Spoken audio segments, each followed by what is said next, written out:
تبلیغ قرآن و سنت کے عالمگیر دینی تحریک دعوت اسلامی کو دین اسلام کی ترویج و ارشاد کی مسلسل جد و جہد کے 42 سال مکمل ہونے پر یوم دعوت اسلامی شان و شوکت کے ساتھ منایا جا رہا ہے۔ اسی سلسلے میں جامعۃ المدینہ کے تحت بلوچستان کے شہر اوتھل میں قائم مدنی مرکز فیضان مدینہ میں محفل نعت کا انعقاد کیا گیا، جس میں جامعۃ المدینہ کے اساتذہ و طلباء کرام شریک ہوئے۔ اجتماع میں طلباء کرام نے اردو، عربی، انگلش میں نعت خوانی اور بیانات کیے۔ محفل نعت کے دوران طلباء نے یوم دعوت اسلامی پر لکھا امیر اہل سنت کا تحریر کردہ کلام بھی پڑھا۔ دعوت اسلامی ہے، یہ دعوت اسلامی ہے۔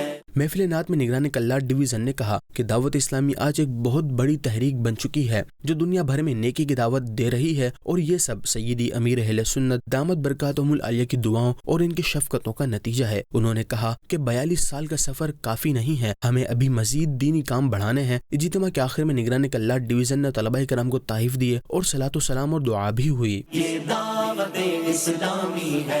یوم دعوت اسلامی کے سلسلے میں جامعۃ المدینہ کے تحت سبی بلوچستان میں بھی محفل نعت کا انعقاد کیا گیا۔ محفل نعت کا آغاز تلاوت سے ہوا۔ طلباء کرام نے مختلف زبانوں میں نعت خوانی کی، جبکہ نگران سبی ڈویژن نے کہا کہ الحمدللہ امیر اہل سنت دامت برکاتہم العالیہ کی شب و روز کوششوں سے دعوت اسلامی کو 42 سال مکمل ہو گئے ہیں، اور دعوت اسلامی ترقی کی منازل طے کرتی ہی جا رہی ہے، اور اس کا پیغام دنیا بھر میں پہنچ چکا ہے۔ اختتام پر صلاۃ و سلام اور دعا کا سلسلہ بھی ہوا۔ جامعۃ المدینہ ڈیرہ اللہ یار بلوچستان میں بھی یوم دعوت اسلامی کے سلسلے میں مدنی مرکز فیضان مدینہ میں بھی محفل نعت کا سلسلہ ہوا، جس میں جامعۃ المدینہ کے ناظم اساتذہ شریک ہوئے۔ جامعۃ المدینہ کے طلباء نے اردو، انگلش اور عربی میں نعت خوانی کی۔